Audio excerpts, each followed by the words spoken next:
In this video, I'm going to upgrade the stock mechanical brakes on my Jasion electric bike with these easy to install hydraulic brakes. They come in a variety of colors. A link to the product is above and also in the description. Now these hydraulic brakes will bolt right on to where the mechanical brakes are, and they stop the bike in about a car distance shorter at about 20 miles an hour.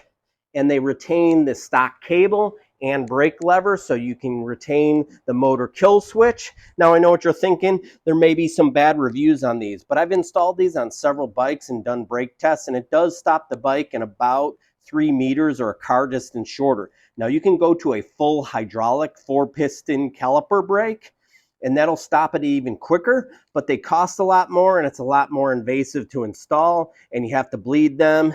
These are nice and easy to install. I'll show you also how to align them. So without further ado, let's get started on the install. I hope that you like and subscribe. To install the new brakes, you're going to need a few tools: needle nose pliers, a set of Allen keys or the tools that came with the bike, or I'm going to use these quick ratchet set Allen keys. First thing I'm going to do is remove the little end cap on the brake cable so that I can slide it through the caliper. Now you can reuse this or get a new one, but if you simply pinch where it's crimped here, you should be able to remove it. So this end cap was really being stubborn. They swaged on there good. So I'm just going to go ahead and cut the cable. I have a pack of 100 end caps that I bought.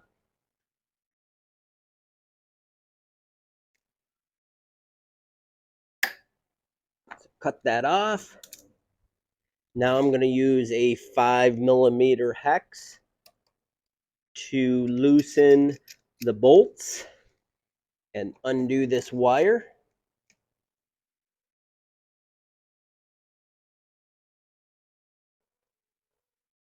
Like that. Slide the cable out and just leave that up like that. And now to remove the caliper, I'm going to leave the factory bracket and take note of the washer spacing. There's 2 here on the inside, 2 on the lower side, and then 2 on the outside. So I'm going to go ahead and remove that.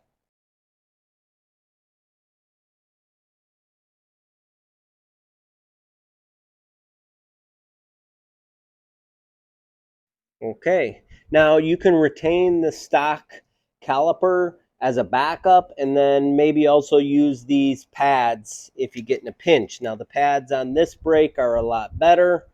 So now that I got that bracket removed, I'm going to go ahead and pull this tab, and I'm going to install the brake caliper onto the rotor like that. And then what you want to do is get your washers, these misalignment washers, and put them between the caliper and the bracket like this.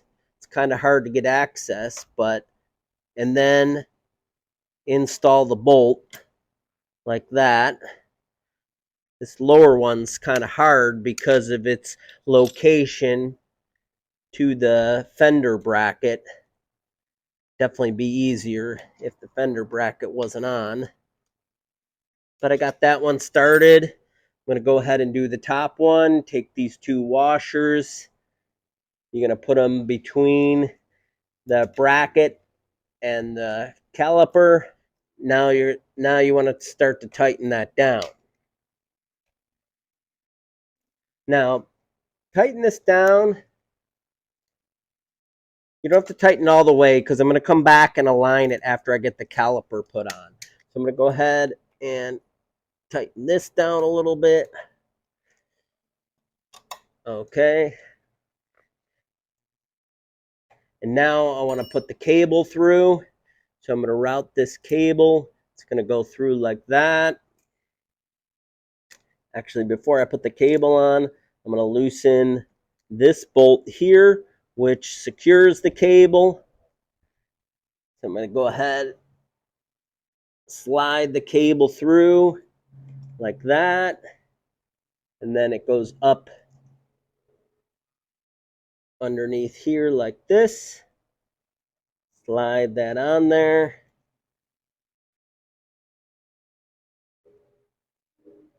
So that the bracket catches the cable.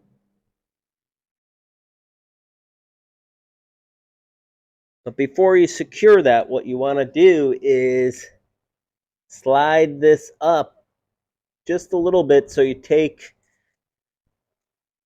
and get the brake tight.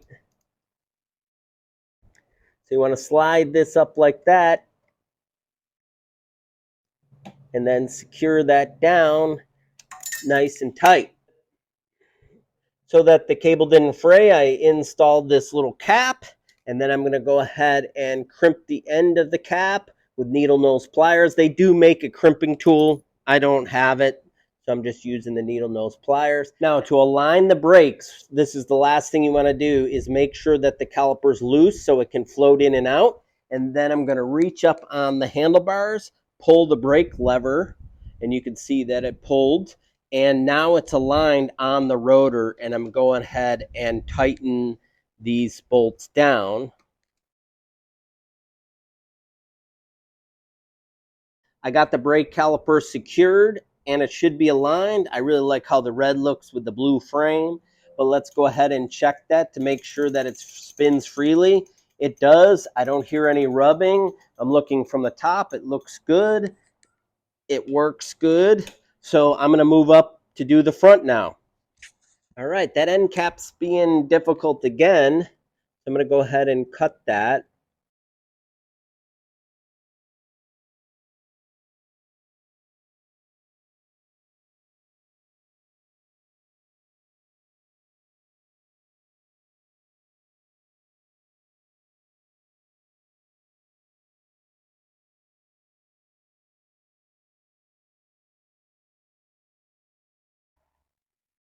All right, one thing I noticed, I put the same washers back on, but the brake pads, when you look in here, are only partially engaging on the rotor. So I'm going to go ahead and remove those washers because I don't think they're needed, as it's not providing proper pad placement on the rotor. So I'm going to go ahead and remove those spacer washers and then slide this on.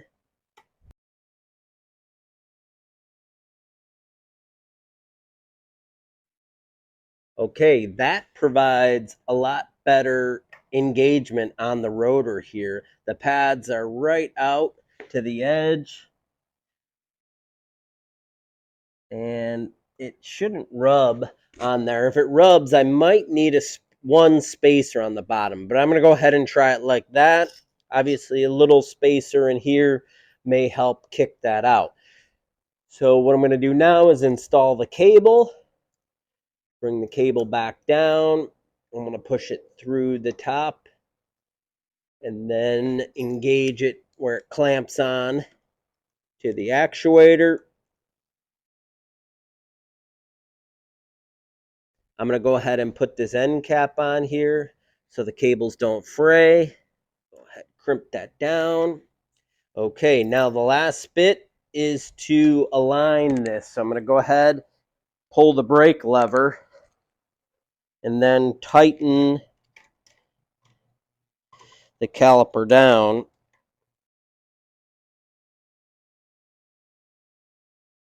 Okay, got that tightened down. Let's go ahead and check that alignment. I'm going to lift up the fork, go ahead and spin. The wheel spins nice and freely, so I'm good to go.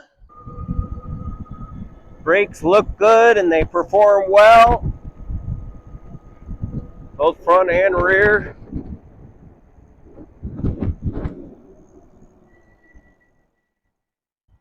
I can skid the tires if I use both front and rear brakes, so they're definitely more powerful than the stock ones. I hope you liked this video. Subscribe to my channel, and thanks for watching.